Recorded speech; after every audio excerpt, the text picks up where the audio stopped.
The first U.S. bank is launching their Bitcoin ETF tomorrow, officially beating JP Morgan to the punch. While we're all hyper-focused on the Middle East, this is potentially just as big, if not bigger, than what BlackRock launched their IBIT Bitcoin ETF in 2024. And if you remember, Bitcoin saw a violent bull run begin in the weeks after that ETF launch. It's the same thing about to happen again. And are we going to get another massive 200% rally following this announcement? I think it's a little early to say that, but that's exactly what happened the last time we got the IBIT ETF. And again, I know this is the ETF news, and a lot of us Bitcoiners, I think we're burnt out on the ETF news per se, but this is a significant first. Again, the first U.S. bank. It's not just a hedge fund. This is a bank, one of the top 10 banks. I think roughly it's like the 6th or 5th largest bank currently. So who are we talking about? I'm sure you guys saw this, but here's Eric Balchunas. Morgan Stanley Bitcoin ETF, the MBST, is going effective tomorrow. Looks like tomorrow, the Wednesday, the 8th, it's going to be officially listed on the New York Stock Exchange. Now, it is kind of interesting, of course. It's a Bitcoin trust, but this is an ETF. So tomorrow's the official launch date. Now, of course, you're probably looking at this, like I said, and you're like, dude, Opti, why are we talking about an ETF? You guys keep shilling for Wall Street. And I'm like, guys, look, we are self-custody maxis here. We believe you should be holding spot Bitcoin. But there is a growing and a huge appetite for Bitcoin products coming from Wall Street trusted institutions, particularly ETF. And I do have an ETF update from the other ETFs, which tentatively pretty bullish. But let's break this down a little bit. So Morgan Stanley's Bitcoin ETF, MBST, is going live tomorrow. And they have 16,000 advisors ready to sell it to its clients. So remember when the BlackRock ETF was launched? I forget how many clients or advisors they had. I think it was around 8,000. Well, we just got double of the advisors from some of the most trusted institutions going to show this to their clients. Now, when you understand that we just added a whole new army of people that are going to shill Bitcoin, tentatively very bullish. Now, when you understand how big Morgan Stanley is, depending on the numbers, they hold about $6 trillion of client assets. Again, we're not saying that total $6 trillion is going to find its way into Bitcoin, but another capital pool just got unlocked that's going to go into Bitcoin. Now, at the current moment, they have been kind of pushing the IBIT or the, Fidelity ETFs, any of the other cohorts of ETFs out there. Now they're launching their own in-house product here. And we did cover this story, I think a couple of weeks ago when we were hearing some speculations and rumors. And this is going to be the lowest price fees, currently at 14 basis points, 0.14%, which is about, I believe, 11 basis points or a 11% lower than the IBIT ETF. So they're, a year and a half after the BlackRock IBIT ETF. So they're a little late to the race here. But it's going to be very interesting if the fee structures does play a significant part of how much Bitcoin they can acquire. So again, it's going live tomorrow. But here we go. Morgan Stanley set to launch its spot Bitcoin ETP, exchange traded product, or an ETF, as most people call it, Morgan Stanley Bitcoin Trust, tomorrow, according to a listing notice from the New York Stock Exchange, ARCA. Shared by Eric Balchunas, trading should begin on Wednesday, most likely Wednesday morning, 9.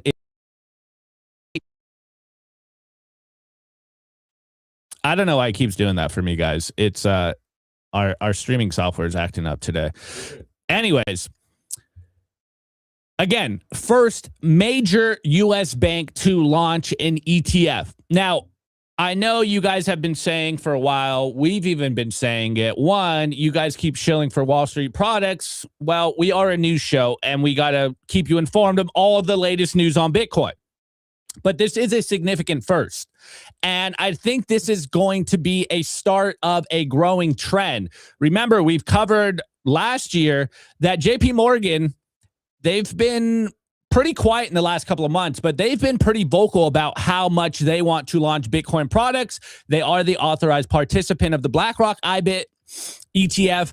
And now we're getting an official major bank launch into the Bitcoin market, which is, I think this is going to be absolutely huge. So again, filing shows the Morgan Stanley Bitcoin Trust, or Morgan Bitcoin Stanley Trust. What is the name of it? Morgan Stanley Bitcoin Trust will charge a 0.14% annual fee below the roughly 0.25% charge by BlackRock's IBIT and most other U.S. spot Bitcoin ETFs. So again, from a competitive standpoint, you're seeing that Wall Street, the banks, the hedge funds, the institutions are competing to offer better Bitcoin products to their clients, which is what we always talk about. Look, we may not like the ETFs. We might not hold the ETFs, but as we've been covering, there is a real use case for these products for a lot of people. Maybe not for us, but for people that are more accustomed to institutions, they want these products. And further, they want Bitcoin products. And now they're competing on the fee structure. Now they're trying to offer the best Bitcoin products. So I think, I don't like to use the term net positive, but this is wholly good, I think, for the Bitcoin space at large. Now, we could all talk about whether ETFs are good or not, whether they're creating paper Bitcoin, et cetera, et cetera. I think that's a whole other conversation. But the fact that we have the biggest banks, the biggest hedge funds, the biggest institutions in the world competing for their clients to offer the best Bitcoin products, this is a significant change from where we've been. Now, there is a couple more interesting angles to this, particularly, again, 16,000 advisors holding roughly $6 trillion of capital for their clients, and they're going to be tasked to recommend between 1% and 4% of people's portfolios into this particular ETF. So that's an unlock of, I don't know, couple $100 billion that is now going to find its way from Morgan Stanley clients into Bitcoin.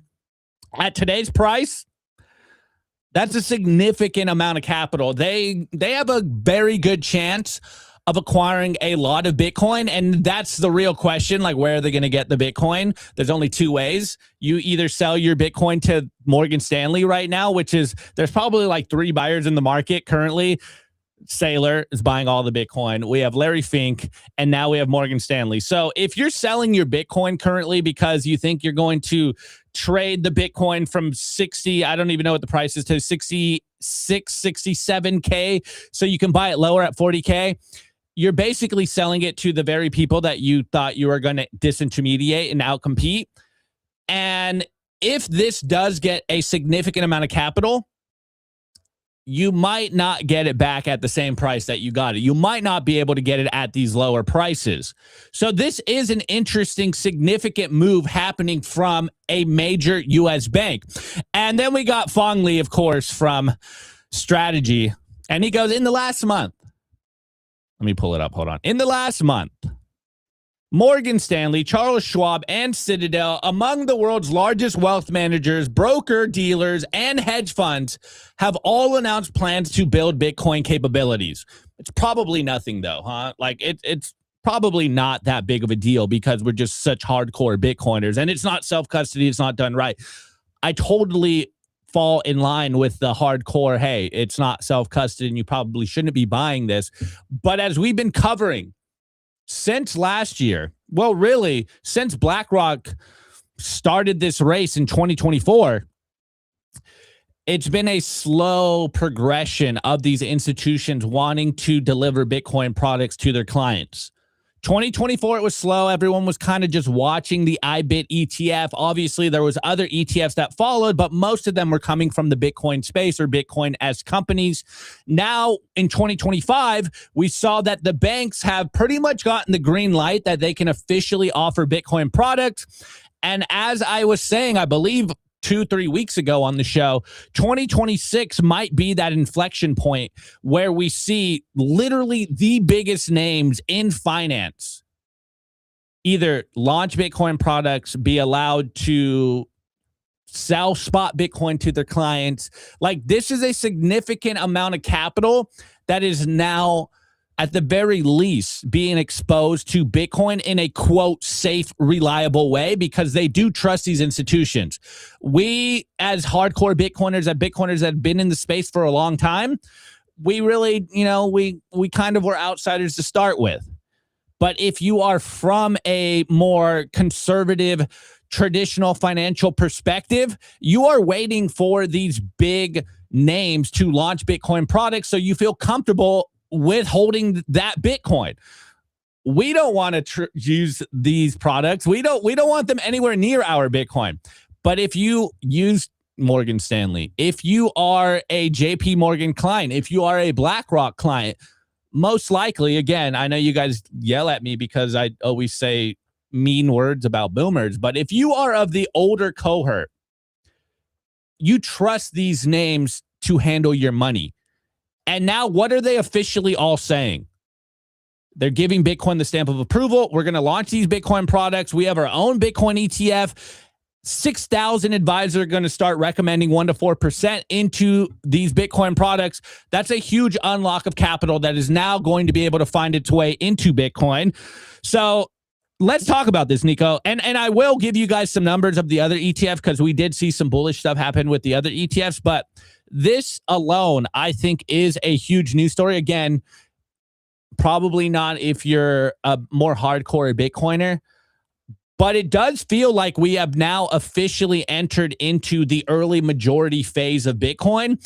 And this is how it was going to happen. And I think I already know what you're going to say. I swear you're going to say the 3 things Saylor said for us to go to, I forget what the number, 10 million or something. No, but anyways. So yeah, I'm absolutely going to say that. So a couple observations here. Like, first of all, this is enormous news. And the reason for that is the timing of it, right? Like, this isn't happening when we're in a bull market era. This isn't happening when the price is going up.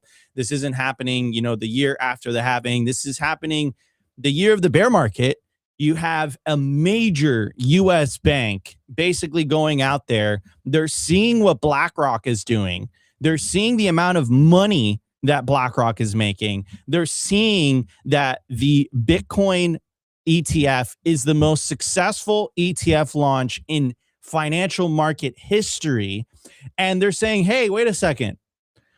Why can't we get in on that action? That's what Morgan Stanley is saying. Now, going back to what Opti was saying regarding, there was 3 things that Michael Saylor said. It was a very famous Spaces, and it happened back in 2022. So it happened 4 years ago. It happened a long ass time ago. There was 3 things that Michael Saylor said needed to happen in order for Bitcoin to hit $5 million per coin. First thing was the approval of a spot Bitcoin ETF. Check. Second thing was the change of the FASB accounting rules so that from an accounting perspective, it would look favorable for Bitcoin, for companies, for institutions to hold Bitcoin on their balance sheet. And the third thing was for banks to start custodying Bitcoin. Now, I want you guys to connect the dots because it is a big field, right? First data point I'm going to give you guys. Citibank at the Bitcoin for Corporations conference that BTC Inc. and Strategy throw together, we had a representative from Citibank making the case that, hey guys, Citibank is now going to or working towards their customers custodying Bitcoin. Now you have another major bank in the United States announcing that they're launching their own Bitcoin ETF at the bottom of a bear market. Ladies and gentlemen, do you think that Morgan Stanley would put in the resources and the time and the energy and perhaps the PR hit if they didn't feel optimistic about the future of Bitcoin as an investment vehicle? That's the question that I have for you guys. It's so obvious. It's clear as day. Everything that Saylor said needed to happen, all the pieces that needed to fall into place, which none of those things were true when he made this. It was a famous Twitter Spaces. People made a recording of it. It went viral. They reposted it on YouTube. They reposted it on X. And he said $5 million per coin if these 3 things happen. And then I was doing some research. I think it was like yesterday or the day before. Saylor's entire base case for his company is that he believes that Bitcoin on average is going to compound 30 to 20% for the next 20 years. That puts Bitcoin at roughly $13 to $20 million per coin by the year 2045. So right now, you can get that upside for $68,213. And you know what? One of the things that Saylor said needed to happen is happening. He said that the big banks in the United States needed to get involved. They needed to participate in this. And ladies and gentlemen, this is happening. Also, I can't name this other bank, but I've mentioned it to you a couple times on this show. Another major bank, more on the conservative side, the brand is extremely well known. I got some info that they're launching a Bitcoin related product. So if you put all of these pieces together, it's giving you a picture of what the largest financial institutions in the United States, how they feel about the future price appreciation of Bitcoin. I think this is why Saylor was so hell-bent on the Bitcoin for corporations. I think this is why Saylor spent so much time, going and, there's this famous picture of him in New York City at a certain bank's headquarters and like all that stuff. He's been spending so much time doing and putting in the legwork so all of this stuff would fall into place. Remember Vanguard? Vanguard, which is the second largest asset manager in the world, initially, they were very famous because they said, hey, listen, we're not going to follow in the footsteps of Larry Fink and BlackRock. We don't think Bitcoin is an asset. It doesn't produce any revenue. The same talking points that Warren Buffett uses. And what do? That CEO is no longer the CEO of Vanguard, and they launched an ETF. So again, if you put all these pieces together, it's painting a very clear picture of what the most powerful and wealthiest financial institutions in the world, how they feel about Bitcoin. And there's another thing about that article that stuck out to me. You have, was it 16,000? Yes. 16,000 of the most specialized salesmen the world have ever seen, which are, literally people that are working at these banks. And their main goal right now that Morgan Stanley is launching their product, they're going to go to their customers, specifically the wealth management division, I'm thinking, and they're going to say, hey guys, we got a shiny new toy. Do you guys remember the scene from Wolf of Wall Street with Matthew McConaughey? Right? Of course, is being a little bit hyperbolic and it's being a little bit of excessive, but that's pretty much it. They're picking up those phones and they're saying, hey, listen, I know this Bitcoin thing, it was risky. Yeah, that might not be the best analogy. No, it is the best analogy, bro. Because at the end of the day, I think you're the reason you're saying like that's not like the penny stock. Like I got this dog shit product. The reason you're saying it like that, and the reason it's very hard to perceive as this like win-win type of situation is unlike how Wall Street traditionally runs, right? Is that what they do is that they extract wealth from Main Street, right? They have this edge, right? And they use their insider information, that breaking news from Robinhood, right? Alex Leishman from River, he released this video. He's basically making the point that like all these financial institutions are essentially becoming like these de facto gambling platforms. You could say all of that. You could say, oh, I don't trust Morgan Stanley. You could say, I don't trust Larry Fink. You could say, I don't trust Michael Saylor. I don't like the fact, I'm not saying this, but you can make the argument that I don't like the fact that Michael Saylor holds or is destined to hold 1 million Bitcoin. You could say that. You can make all of those arguments. But regardless, his incentives are now aligned with yours. The Trump family which haven't, they haven't exactly done the best with the launch of their meme coins and all of that stuff. The fact is that the president's son has a Bitcoin company. It's called American Bitcoin.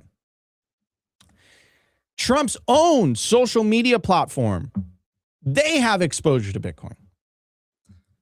U.S. Commerce Secretary Howard Lutnick, he has exposure to Bitcoin. He went on Pomp's podcast. He's like, I'm not gonna stop buying Bitcoin.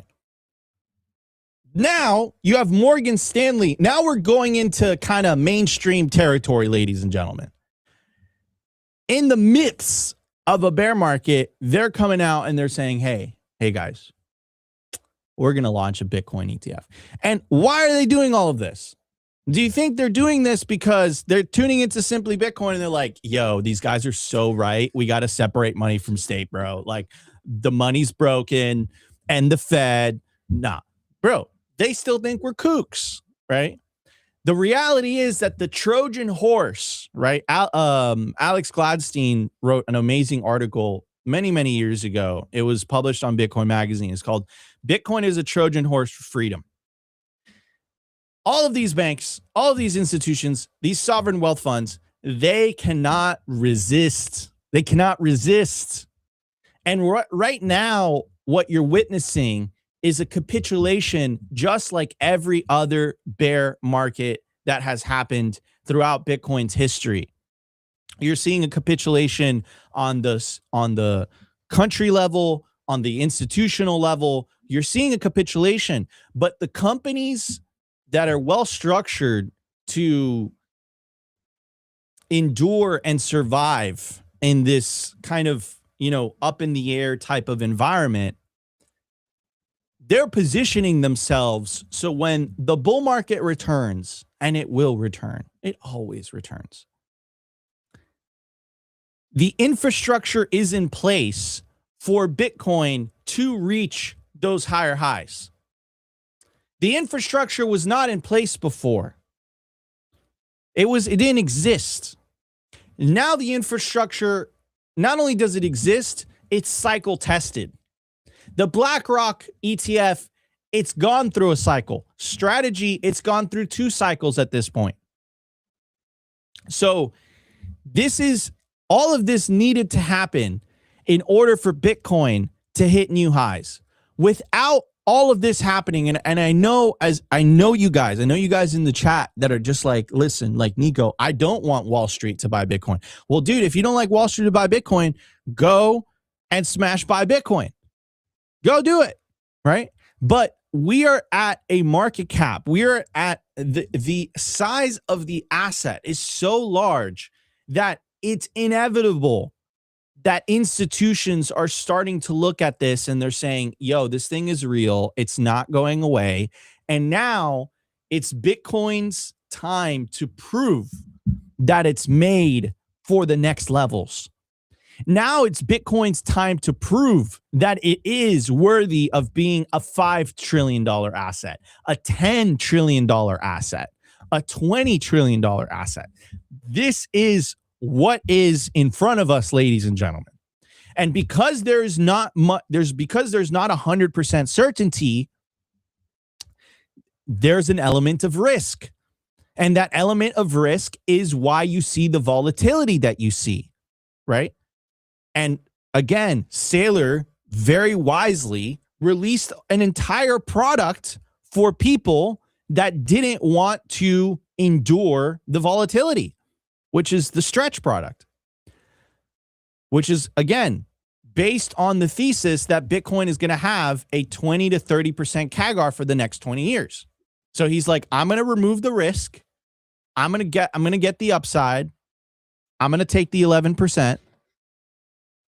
That's great for most investors because, again, we have information asymmetry that is working to our advantage.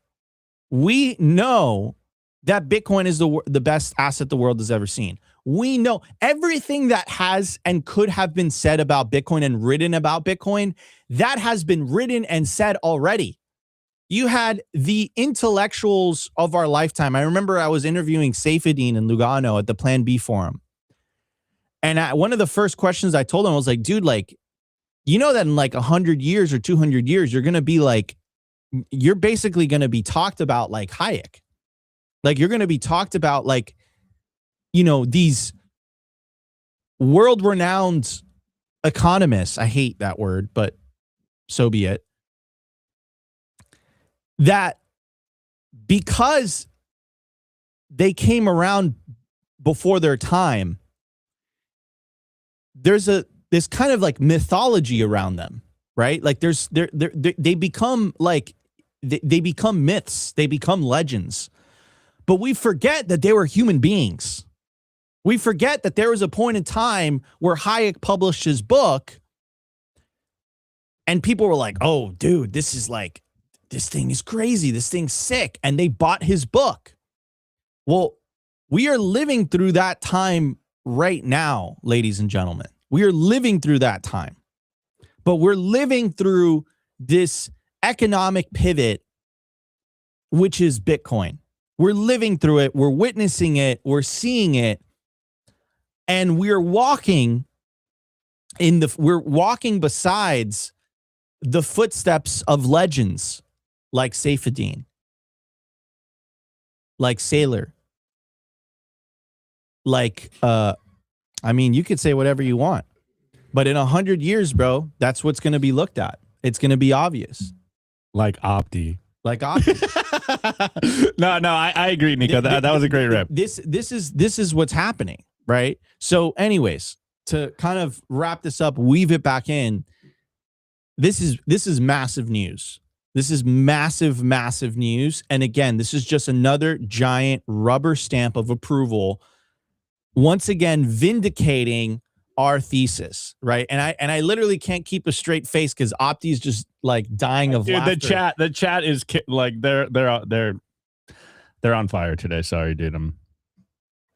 They're making me laugh, dude. Let's pull up some of those comments. I already did. But hold on, before I keep it moving, I do want to give you another update with all the other ETFs. So I know the ETF stuff is kind of like old news now, but with this recent Morgan Stanley ETF news being what we kind of think is being an actual significant kind of change for 2026, we did get another pretty interesting data point come out of the other ETF. So here is, sorry guys.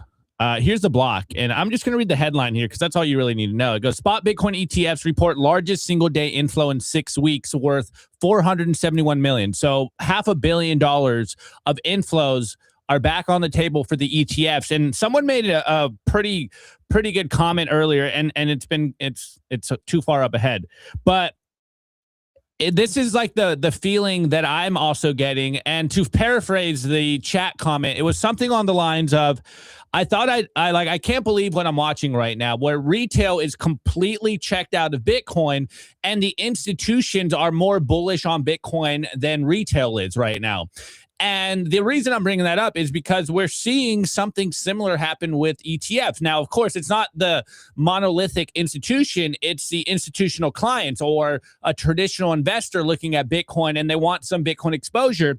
And the only reason that I can kind of wrap my head around why we are starting to see more capital flow into the ETFs is for the very reason that I've been saying. I've been very surprised about how Bitcoin's reacted since the announcement of the war 6 weeks ago now. It's crazy. It's been 6 weeks.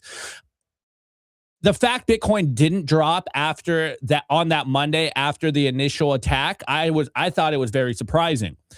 And now we've seen it kind of go sideways where stocks and gold, they've all kind of retraced. Yes, they pop back up, but they're kind of struggling right now. And even though Bitcoin hasn't really broken out of this 60, 70K range, the fact that it has held on as strong as it did, I think that might be why we're starting to see the institutional capital or ETF inflows start to, come back on the table. Now, maybe I'll talk about this a little later because there is, some interesting updates that are going on with the war in the Middle East that happened this morning. But I have a Trump post that is like, I'm not going to cover his crazy post here, but he posted this video here, and it's very ominous on his True Social. So I think I'll kind of connect the dots for you guys later on the show here. But anyways, Nico, I think we should keep it moving. We're absolutely 30 minutes in, and we've been ranting. Yeah, I mean, that's why people tune into the show. No? Anyways. Hey, yeah, we got a good one. Look, shouts out to me, Dr. Daniel Howe. After your rant yesterday, after the first break was the best I've heard in a long time. Look, I do want to address. Shout out to you, bro. I do want to address Jim Johnson from Rumble, the Fiat Maxi. From Rumble. That's the Fiat Maxi. Nothing better than teaming up with the globalists. Who said it that Bitcoiners are doing the work for globalists? That's right, me. Okay, so let's talk about this. And again, this relates back to the article that I told you that Alex Gladstein wrote, where he is making the case that Bitcoin is a Trojan horse for freedom. So right now, what is happening, the reason Elizabeth Warren, this is so important, guys, you want to pay attention to this. The reason Elizabeth Warren was so hell-bent against the Clarity Act and against the Genius Act is because her political philosophy is she only wants the government to get to decide what is money, right? So she wants, and she said this publicly, she wants a central bank digital currency. She doesn't want Bitcoin being integrated into the US financial system.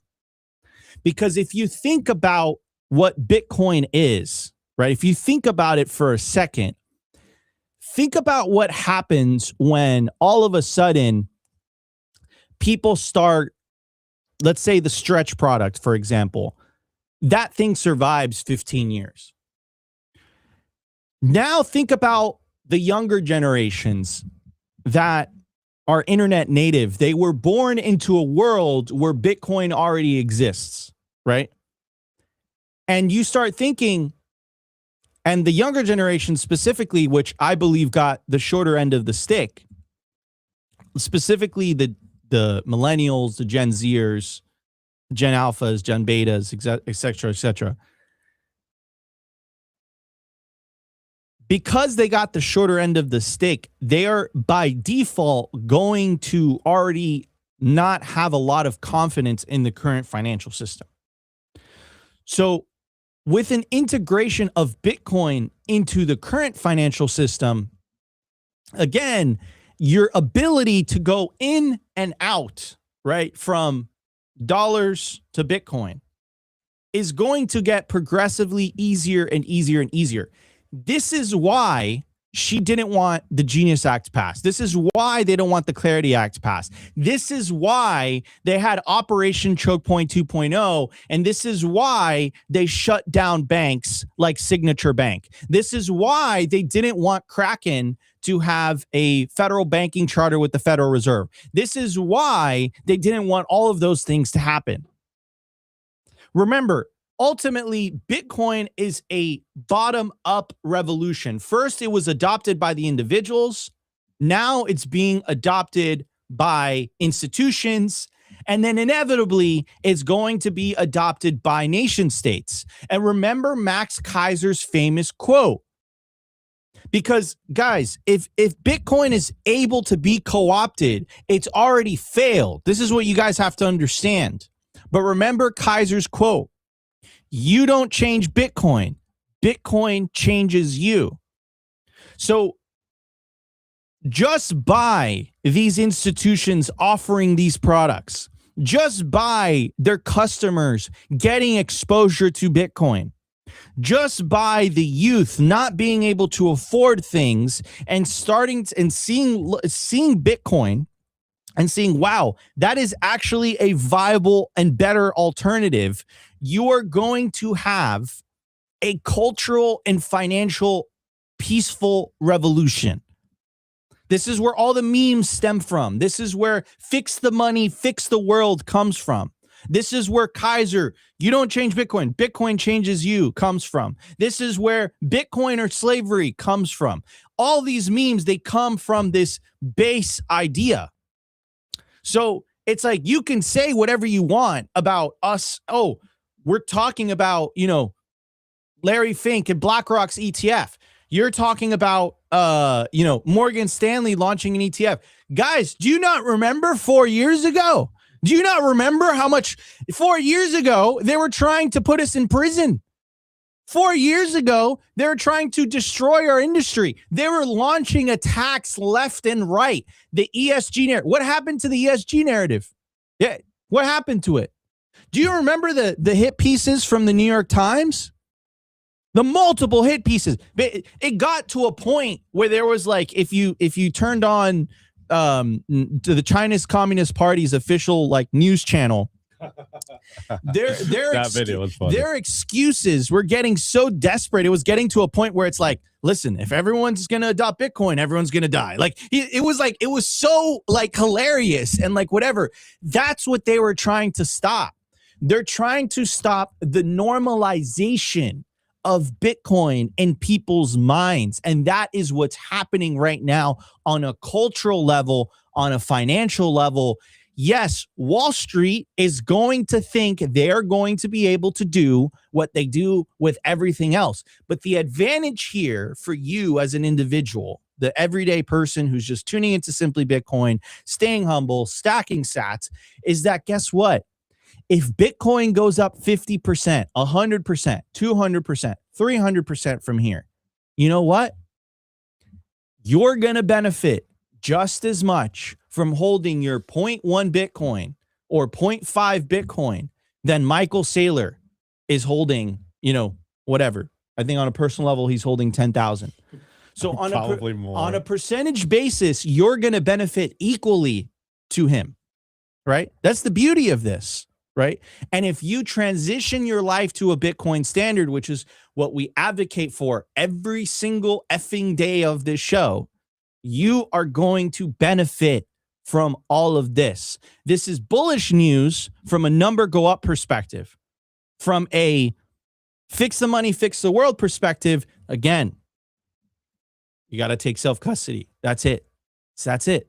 And again, the beauty about Bitcoin this midterm year is that you don't have to wait for a politician to get elected. It sure does help.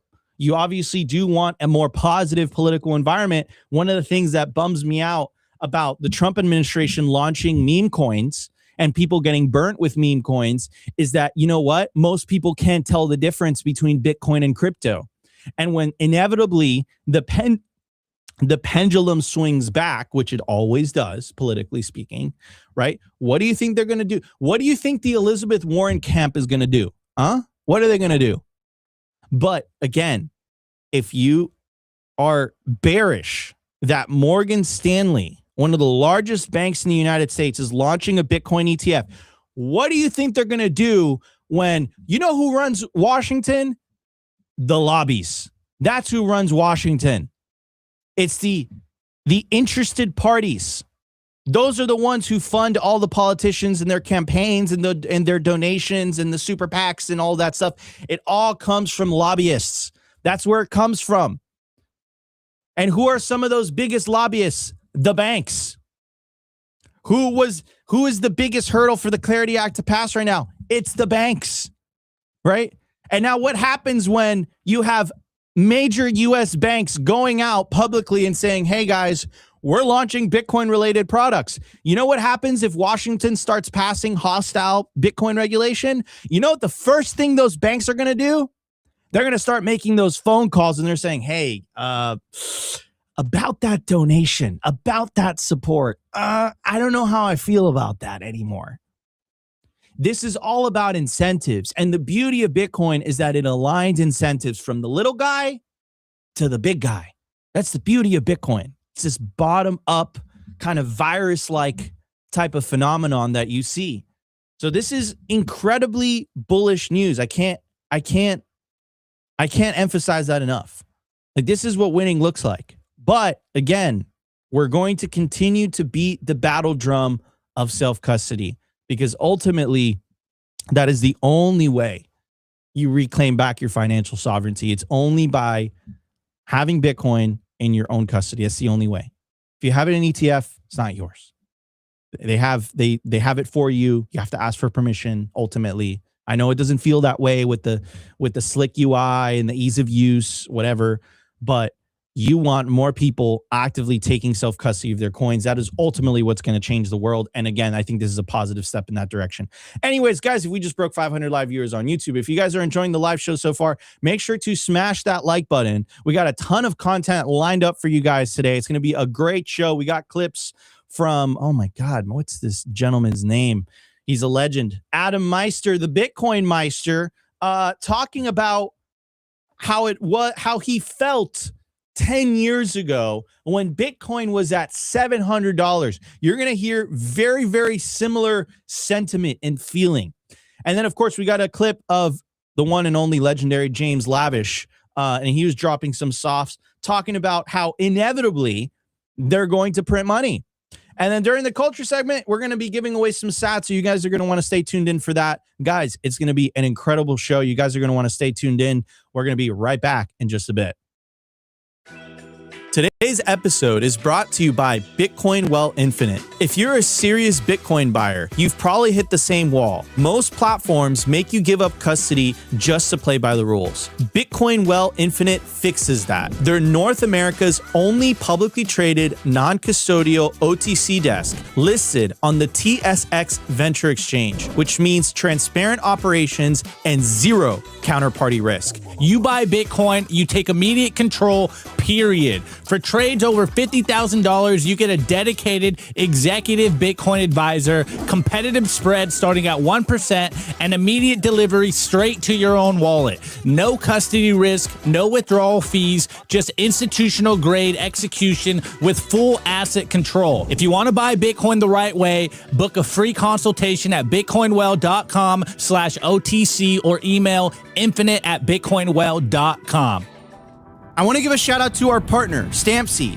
Is your Bitcoin in cold storage really secure? Are your seed phrases really secure? StampSeed's do-it-yourself kit has everything you'll need for you to hammer your seed words into commercial-grade titanium plates instead of just writing them down on paper. Paper is fragile. Titanium plates are strong. Your words are actually stamped into the titanium plate with this hammer and these letter stamping tools. Once the words are in, they aren't going anywhere. No risk of the plate breaking apart and pieces falling everywhere. Titanium stamp seeds will survive nearly triple the heat produced by a house fire. They're also crush-proof, waterproof, non-corrosive, and time-proof. And now you can customize your titanium seed plates. You can upload your design or logo, and they will laser engrave it on the back of your seed plate, the opposite side of where the words are. Stamp your seed on StampSeed and use promo code SIMPLY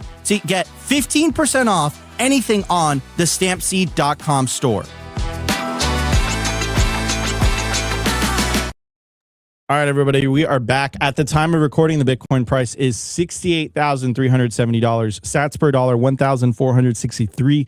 Block height, 944,073. Realized monetary inflation, 0.83%. Market cap, 1.37 trillion. Bitcoin versus gold market cap, 4.56%. Percentage issued, 95.29%. Decline from all-time high, negative 45.8%. So if you're buying Bitcoin right now, you're getting it at a 45% discount. That's like a clearance sale. Clearance sale for Bitcoin happening right now. All you got to do is take advantage of it. Clearance sale for Bitcoin. Breaking news. Breaking. Big breaking. Mega breaking. Anyways, massive breaking. I got a clip for you guys, which I know you guys will appreciate. This is Adam Meister, the Bitcoin Meister. He's not as active as he used to be, but this man is a legend, right? This guy was making Bitcoin content when Bitcoin content was not popular, right? This guy was making Bitcoin content when no one was making Bitcoin content. And this is a clip of him 10 years ago. He posted this on April 5th, 2026. He said, I made this Bitcoin video 10 years ago. Back then, some were shamed if they had paid the high price of $700. Others were paralyzed because they could not get over the fact that some had only paid double digits per Bitcoin a few years earlier. Lack of long-term thinking. Guarantee is a very strong word, and I can't guarantee anything. I can't guarantee anything. But I could tell you what I believe personally. I genuinely believe in my heart of hearts. And actually, it's interesting because this is like the era that I got into Bitcoin. Wow, it's been a long ass time, dude. Holy crap, we're old. Damn, bro. I was around back then. That's crazy. Wow, it's been a decade. Dude, you're old. That's wild. Okay. Old and crusty. Anyhow, dude, but I mean the ups and downs along the way. Holy wow. Blah, blah, blah. Anyways, this is what I believe. Okay. 10 years from now, which apparently goes by way faster than you think, because I feel like this was like yesterday, bro. Even the camera quality, like you could tell, you know, it was 2016. I'm going down memory lane. Such a crazy time. In 10 years, okay, hopefully we're the ones that got clipped, right? We clipped this video. Doubtful. You're gonna be looking at this and you're gonna be like, yo, remember when Bitcoin was like 68,000 and now it's at 1.5, $2 million per coin, dude? Like what like 1.68. What the F was I thinking, bro? Like I could have been a millionaire for $68,000. Not financial advice. I don't know the future. Nobody does. But I think we made a very strong case in the beginning, did we not? If Morgan Stanley just launched an ETF, do you think that trend is going to reverse 10 years from now? Food for thought for you guys, right? Do you think the Kingdom of Bhutan, all these sovereign wealth funds that are buying Bitcoin and they start benefiting from Bitcoin, do you think all the people that are buying Bitcoin, put into self-custody, and their lives are fundamentally changing because of Bitcoin? Do you think, question for you guys, do you think they're just going to say, oh, you know what? Let's pack it up. Let's go home, bro. Let's find another career choice. You know, I do kind of want to say that every once in a while. Let's find another asset. Let's find another asset. Yeah, that's the question I have for you guys. So anyways, I've been like, you know, teasing this video for quite a bit now. I want to play it. Check it out. Let me know what you guys think. And then there's some people that are just, they do have some money, but they feel like they missed out totally. The Bitcoin's $415 now. Oh God, I hate those Bitcoin people because they got in when it was $20. But, you know, reassure them. Say, hey, you know what? I paid $600 for a Bitcoin. Maybe you did, maybe you didn't. I mean, there are lots of guys out there that admit they paid $800 for a Bitcoin. There's no shame in that. Say you believe, you know what? It's never too late to get in. And if you don't have a lot of money, buy 0.1 Bitcoin. The guy was talking about this when Bitcoin was at $800 per coin. What would you do for $800 Bitcoin?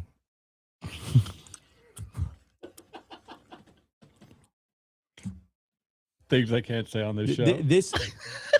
This is like the mentality that I want you guys to get through your heads, is that like at that time, I remember this vividly. Like I was like, bro, I did know someone that was able to get Bitcoin at $100 per coin. I think I knew like maybe one or two people that were able to get Bitcoin at under $100 per coin. Those people they've rode into the sunset a long time ago at this point. But this is what I'm talking about, guys. This is what I'm talking about. The times change, the price goes up, but the human condition does not change. The human psychology does not change. It does not change.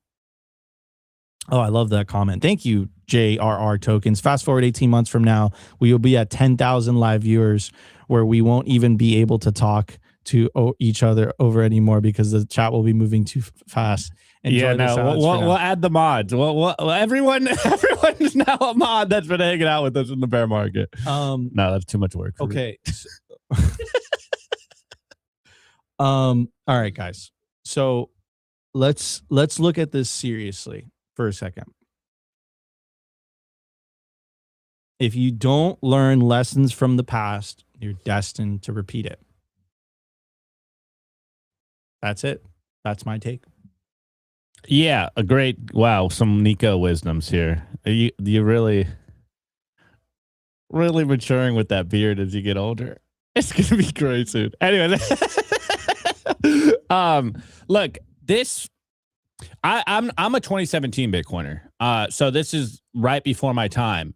But it is very interesting that when you get into Bitcoin, you always feel the same thing. You're like, I'm late. Why should I buy this now? And I think that's only going to continue to increase. We're going to constantly be having this like eternal September moment where new people are going to come in and like, why should I buy this thing? It's only going to go up 100% from here. And I'm not going to get the, 1,000,000% gains that you guys have got. Like, what's the point of this? But every Bitcoiner feels that way. When you come in, you look at the people that were there before you and you're like, man, I really wish I could have got those buys. The flip side of this is what Nico and I have lived through, where you're in Bitcoin for so long, you think it's expensive, but what do? You just smash by as much as you can. You just play the game of Pac-Man. You try to accumulate as much Bitcoin as humanly possible. And then in that moment, you think you're doing everything you can to get as much Bitcoin as you can. And then you fast forward, 9 years, and you're like, damn, I really wish I went harder at that time. Like, I really wish I went even harder at the time. I wish I, wasn't spending any money on stupid stuff. And I truly also believe, like, we're going to be talking about these prices the same way. I mean, we've been going sideways. Literally, it feels like 4 years at this point. And yeah, we all want to see it go up. But this is the time when you got to accumulate as much as possible, because in 5 years from now, new people are going to come in and look at you and be the same way. It's like, man, I really wish I got the buys that you had gotten, and they're going to be jealous. It's like, I think the 60, 70K range that we are right now, it really does feel like what 15K felt, a couple of years ago.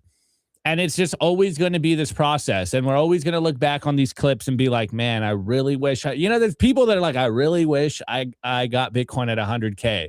Now it's $1 million per coin, and it's never going to go back down. So I know a lot of us have been a little demoralized this bear market. You can see it in the chat. I blackpilled on the show. Nico's blackpilled on the show. I think it's just a process of doing this every single day. Like Nico said something that was interesting. Like, man, it's been 10 years. It feels like it's yesterday. Like, my first buy of $100 in like 2017, it does feel like yesterday, but the time in between from that initial entrance to now, it feels like 100 years. It feels like a lifetime.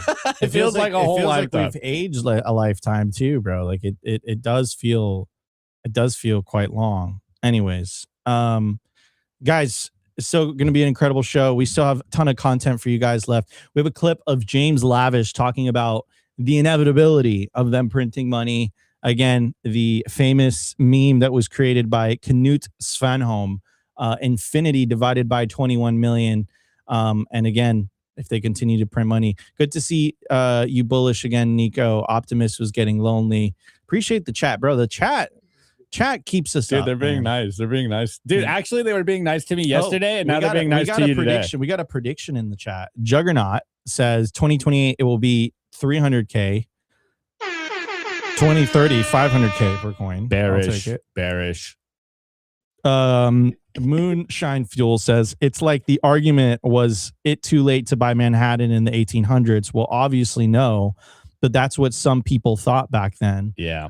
And then we got Paris. People don't think big like that. Hedge Cook says $1 million peaks. I don't know what that was. I think they're saying that in 2030. I love this quote. Senior Feener says, I wish I bought in when it was under 250K. That's what people are going to be saying. Bars. 100%. Bear ends in October 6, 2026. Nico thinks. David Rios said, shh. I remember when banks paid a decent interest rate on savings accounts. LOL. Yeah, that was what, like 50 years ago. When I know that 100K BTC is going to. When will I know that 100K? I'll say it. You want? Let's speculate a little bit. Anyways, we'll tell you right after the break. I want to give a shout out to our partner, Ledin, the leader in Bitcoin-backed loans. Ledin lets you unlock the liquidity in your Bitcoin without ever having to sell it. Since 2018, they've issued over $10 billion in loans to more than 10,000 customers worldwide. I love these guys, and not only do I have an account with them, I also have a loan. And here's what really sets them apart. There are no monthly payments, and you can pay back the loan at any time. Once you send your Bitcoin as collateral, you can have cash in your account within 24 hours. Ledin has over 1,000 five-star customer reviews, and they've never lost a single dollar or single sat of customer funds. So if you want to tap into the wealth of your Bitcoin without having to sell it, head over to learn.ledin.io/simply today, and you'll get 0.25% off your first loan. I want to give a shout out to our partner, sat123.com. Sovereignty isn't just about your money. It's about your communications too. When the grid goes down, most people go dark. Cell towers fail in hurricanes, cyber attacks, and blackouts. But satellite phones, they don't rely on local infrastructure. Iridium has 77 satellites in orbit, giving you a direct line anywhere in the US, even offshore. If you hold your own Bitcoin keys, you should hold your own comms too. Sat123.com also has everything you need to start building your Bitcoin citadel. Starlink, battery backups, Faraday bags to protect your hardware wallets, and much, much more. It's a one-stop shop for anyone serious about resilience and off-grid independence. Stay connected, stay independent, stay sovereign. Go to sat123.com/simply today and use promo code SIMPLY to get 15% off anything on the store. I want to give a shout out to our partner, BitKey. If you already self-custody your Bitcoin, you know the deal with hardware wallets by now. Complex setups, clumsy interfaces, and a seed phrase that can be lost, stolen, or forgotten. BitKey fixes that. BitKey is a multi-sig hardware wallet built by the team behind Square and Cash App. It packs a cryptographic recovery system and built-in inheritance feature into an intuitive, easy-to-use wallet with no seed phrase to sweat over. It's simple, secure, self-custody without the stress. Time named BitKey one of the best inventions of 2024. Get 20% off at bitkey.world. That's BITKEY.world with the code SIMPLY. All right, everybody. We are back, ladies and gentlemen. Guys, you want to take self-custody of your Bitcoin. There's no better device to do it with than the BitKey hardware wallet. It's incredibly easy to use, has multi-sig built in. All you got to do to use it is put your finger, it reads it, you tap it on the top, bam, bing, bam, boom. You're ready to spend your Bitcoin. Go to bitkey.world today and use promo code SIMPLY. Again, promo code SIMPLY. You get 20% off anything on the store. Again, bitkey.world. All right, everybody. We got the one, the only. We got to invite him back on the show. James hasn't been on the show in a while. Mr. James Lavish. And he's talking about the fact that the U.S. can't refinance $12 to $15 trillion in debt at 5%. And that's the reality. I mean, Opti, if you want, while I play the video, we could pull up the debt clock. And it's incredibly obvious. I mean, Lynn Alden has talked about this at length. She says it. She says, nothing stops this train. Nothing stops this train. And then, of course, you got the one, the only legendary Larry Lepard talking about, he wrote a book called The Big Print. All right. It's in the name, The Big Print, right? They can't get themselves out of this. They ran Elon out of town. Elon tried to get in there and try to get the spending under control. And even with the House and the Senate completely in the hands of the Republicans, it's almost as if they're the same party. I didn't say that. I didn't say that. I did not say that. Wow. I didn't say that. We got him, folks. But it's almost as if Washington can't control their spending, regardless of political party. It's almost as if you can't really change the destiny of the country via the election process. Wow, I got him. So what do we do? What do we do? There's plan B. You opt the F out. That's what you do. All right, everybody, let's check out this clip from the one, the only James Lavish, and then we'll talk about it. If you have a prolonged conflict, that causes energy prices to spike enough. That causes the Fed funds futures and overnight rates to stay where they are, and for investors to demand a higher yield on long-term bonds or long bonds, 10-year, 20-year, 30-year bonds. If they are demanding higher yields because they know that there's this excessive inflation out there, then what's the play? I mean, if you have a 10-year that's at over 5%, I mean, the U.S. Treasury can't refinance those 10 years with more 10 years. I mean, that would be catastrophic if we started refinancing 10, 20, or 10 or 12, 14, 15 trillion dollars of debt at 5%. That's not going to work, you know? So what do they need to do? And then you're talking about locking in 5% for 10 years plus. You can't do that. So what would they do? They would go out there and buy them instead. And that's the yield curve control. And that's the expansion of the money supply. And that's where you have the debasement trade really comes into play for these long-term assets that are not, you can't inflate them. Things like gold and things like Bitcoin, because, and they're going to be critical in this. We will see money printing. You will see yield curve control, no matter what they call it. And you will see assets like gold rip higher, and Bitcoin also. So it's interesting because he's making the same case that Arthur Hayes made. I got to give a shout out to Arthur Hayes because he really called it, and he went down like history lane, and he basically showed that every time the United States has entered a conflict, it's ended with the Fed printing a lot more money, of course, to finance it. And this whole debacle with, I don't know if you guys have been paying attention, or do you even care about politics and whatnot? But like, this thing doesn't look like it's ending anytime soon. I'll put it to you this way. Iran has the Strait of Hormuz. It doesn't matter how much technology and military advantage the United States has. It's this very narrow passage where, again, they can manufacture a ton of cheap drones and essentially threaten the shipping lanes. There's really not much the United States can do about it unless they decide to enter into a full-fledged war. You have Truth Social posts coming from the president. I mean, the last one was pretty crazy. Which one? The one on Easter or the one this morning? The one that I mean, there's a pretty crazy one, man. He was like, by the way, YouTube, okay? Just, this isn't my words. I can't even say this on YouTube, actually. Yeah, it was pretty crazy this morning. So Trump posted this 5 hours ago, President Trump, and he says, a whole civilization. I can't even say that. I can't even say it. A whole civilization will be wiped out tonight. This is to quote him, never to be brought back again. I don't want that to happen, but it will. It probably will. However, now that we have complete and total regime change, where different and smarter and less radicalized minds prevail, maybe something revolutionary, wonderful can happen. Who knows?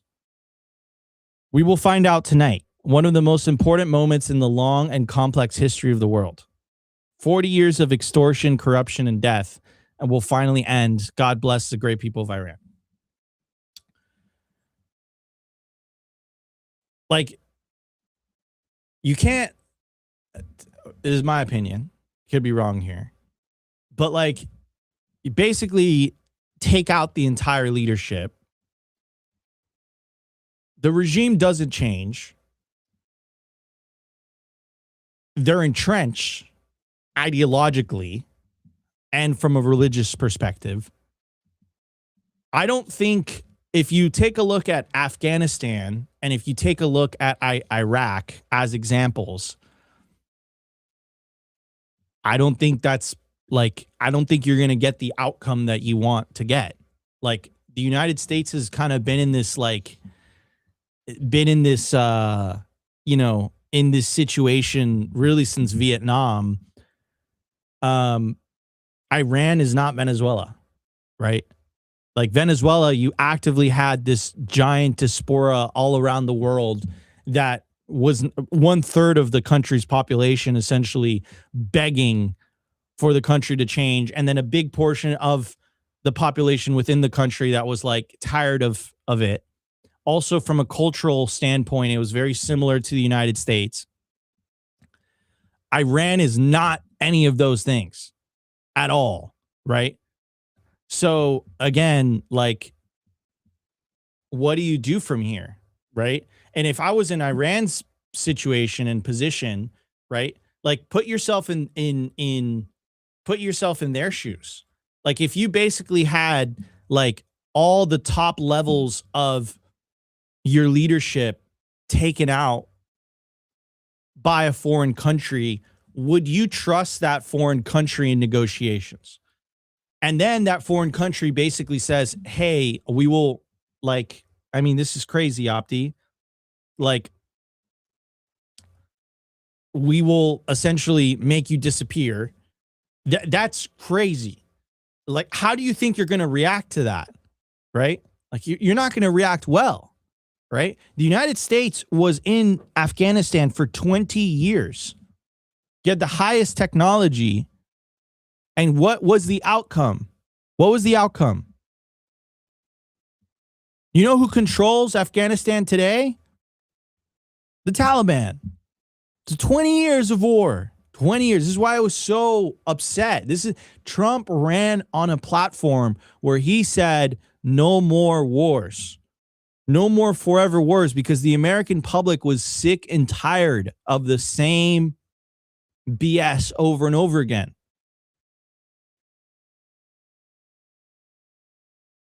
And I think the reason as to why the American public was so convinced about no more forever wars is because they were looking at the outcomes of what these forever wars lead to, right? And now you have a situation where, again,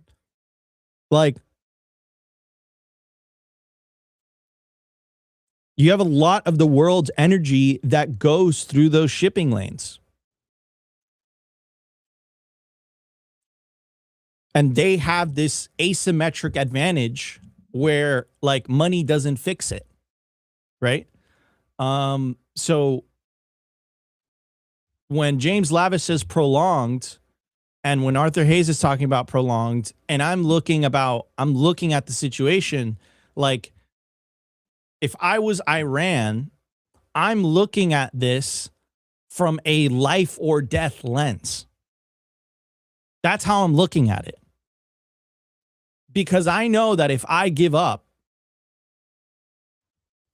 look at what they did to the entire leadership. So, again, I don't think that this is a conflict that the United States should ever have gotten involved in the first place. This is what Trump ran on. And I don't know how this is going to end. I have no idea. But, big but, because this is a Bitcoin show, you guys are not here for my political takes. Money printer go burr. That's pretty much it. Money printer go burr. Yeah, and just to add, I mean, obviously, I think just to put it nicely, the misdirection on what is actually going on in the Middle East, and particularly, of course, with Iran, is obviously part of the military operation. The fact that no one has any idea what's going on, I think that's part of the operation. And that's kind of where most of the confusion is. And I've been giving you guys the the kind of investor data points of what people are kind of doing with their money, the main takeaway is most people are sitting in dollars. Of course, we're seeing oil go crazy, and that's kind of the general trend. Is no one really knows how long this is going to last for. Obviously, tonight is going to be, I think, one of those monitoring the situation moments. Later tonight, if some more bombs get dropped, I think we're going to finally see a lot of action in the markets. And I'm going to, in particular, be watching what's going on, of course, with Bitcoin tomorrow morning and later on tonight. If something happens, if this is another nothing burger, then, maybe there's nothing to talk about. But before I do that, I'm telling you, like, guys, you understand, the only way this resolves itself is if the United States chooses to escalate, which is not good, right? Sounds like that's what's going on tonight. Or they choose to back off. But the thing is, if they choose to back off, that's not a guarantee that Iran is going to open the strait. And I just searched this, and I knew, because I've been paying attention to this. Current status: Iran's Revolutionary Guard holds the strait, allowing only selective passage after threatening to attack and set ablaze ships. The impact: over 20 million barrels per day of oil and liquid natural gas are threatened, with say that the crisis has sent global energy markets into significant turmoil. Some shipping has been halted to the extent that it has resulted in a 60% surge in oil prices as of March 2026. The situation is a direct result of tensions following the U.S. actions against Iran in late February 2026. So what I'm trying to say is, like, I don't know. There is no good. The strait is so narrow, right, that there's really no good option here. The only option, I think, from the United States perspective is to escalate the conflict. If you escalate the conflict, I mean, what does that lead to? That leads to what? Which is what we were literally specifically promised this wouldn't happen. How do you take back the strait and make sure that shipping could go through? How do you do that? How do you do that? It's what no one's talking about. Boots on the ground, right? And then where are we once again? This is like Iraq 2.0. Like, well, there's another option. I mean, but the other option, we can't even talk about that. That one's way worse. But anyway, I don't want to continue on about the war per se, because there was another point of what James Lavish said. Basically, like, they have to print money. And I don't know if you guys are watching the Fed buybacks, but we are already seeing them do exactly what James Lavish said, which is they're basically buying their own treasury. So, like, we are currently in a not QE scenario from the Fed itself. Now, depending on how long this war goes, whatever, what happened with oil, which is the big ifs here, it looks like we're not going to get any Fed rate cuts. The Fed is definitely in a corner right now. So everything that James Lavish is saying is, I think, what I don't know if I want to say necessarily like the intelligent investor, but I think that's just the common consensus right now of what's going on. So, like I'm saying, tonight, guys, it's going to be very interesting to see what happens. It's going to be very interesting to see how the markets react to it. Like, I'm not going to be surprised if we wake up tomorrow and we finally get that final capitulation wick that Nika has been waiting on. If something does happen tonight, if nothing happens, then maybe that's kind of bullish in itself. So, like, tonight is an interesting night to be watching the markets, to be watching what's going on. This is a monitoring the situation night. Tonight's going to be an interesting night. Tomorrow morning is going to be very interesting when the markets open up. So this is what we're here for, guys. This is what we're here for. So, anyways, I am going to talk a little more about Trump. So let's hit the last ad and let's get into the culture, because this one's kind of crazy. Like, everything we talked about is kind of crazy, but this post is. I don't know what he's trying to say, Nico. We'll be right back in just a bit. I don't know.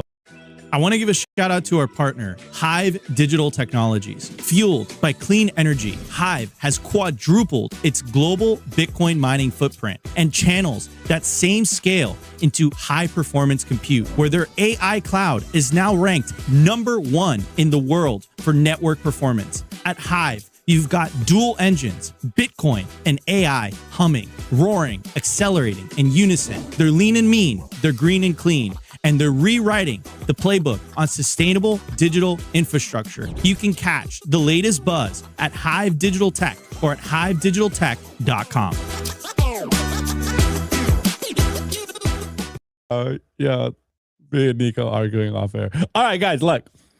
This one, I am going to have a little fun with this one. All right. This one, we are going to have a little fun on this one. I know it's a little, and literally someone in the chat's like, I'm waiting for Opti to black pill. This one, I am going to have a little fun. Okay. But it is kind of a black pill, if I'm being honest. All right. Look, I know we're all monitoring the situation in regards to what's going on in the Middle East, but did you guys catch this post by Trump? This is absolutely insane. Like, what does he mean by this? So Trump posted a video simply with the lettering New York City 1929. Hold on, let me turn it off. I'll just let it play. You're looking at it's like, yeah, this is awesome. New York looks great.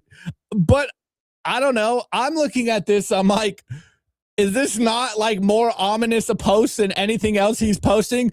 I don't know. I remember something pretty big happened in 1925 and 29 towards, a little later on at the end of the year. Yeah, like the Great Depression and the stock market crashing. Like, what did you mean by this one, Trump? What are we doing here? Like, what is the point of this tweet? Is he basically saying what a lot of people like, maybe the Simon Dixon angle of a financial reset? We're working on getting Simon Dixon back on the show, but what is he? Because I know what is he saying? Well, what is Simon Dixon saying? He's basically saying that Trump worked for the financial industrial complex, the military industrial complex, and what he is doing is he's essentially, this is my word for it, but doing a controlled demolition to make the U.S. a regional power. So we move from a, single superpower world to a multipolar world. And it's basically like a planned demolition. Now, with this post, you're kind of like, yo, is he literally saying that the stock market's going to crash? We're going to a Great Depression? Like, without the context, with what's going on in the war in the Middle East, with what is potentially going to go on tonight, just an ominous post like this, you're like, yo, what is going on? I'm wholly confused here. Is this, I don't know, some premonition that the Great Depression 2.0 is coming? What is going on? Yeah, I mean, that 8 p.m. Hey, yo, Roaring 20s is over, bro. That Great Depression is coming. That 8 p.m. deadline. I mean, what else could he do? That's what I'm saying. Like, I don't think there's many options here. There isn't that many options. Like, do you, like, in terms of escalation, like, there is an option, but it's like that would be gnarly. That would be. Wait, it would. What? Sorry, I was laughing. I can't. I don't even want to say that. Because of how horrible it is. The big flash. Like, what other option is there? Like, I don't know, you put boots on the ground. You know, Great Depression. You know, dude, what the outcome Nico, is going to be. I don't care about the war, dude. He said he's going to nuke all our bags. Like, we're done for, bros. We're cooked. It's over. Should we just take out giant shorts on bro. Bitcoin? Just short everything. Hey, tonight you short everything. Anyways, I don't know. So before that happens, guys, at the end of the month, there is going to be the largest Bitcoin conference in the world, Bitcoin 2026. It's April 27th through the 29th. You're not going to want to miss it. Speakers include Afroman, Michael Saylor, Paul Atkins, Mike Selig, Eric Trump, David Bailey, Jack Mahlers, Paulo Arduino, Cynthia Lummis, Adam Back, David Marcus, Fred Thiel, and the list goes on. You definitely don't want to miss the biggest Bitcoin celebration of the year, Bitcoin 2026. Afroman is going to be making an appearance. Get your tickets now. Scan the QR code on your screen or check the link in the video/podcast description. All right, everybody. Thank you guys so much for tuning into Simply Bitcoin Live. We love you all. Smash the like button, consider subscribing, and we'll see you on the next episode. Take care, everybody. Today's episode was brought to you by BitcoinWell.com, a Bitcoin-only platform on a mission to enable financial independence.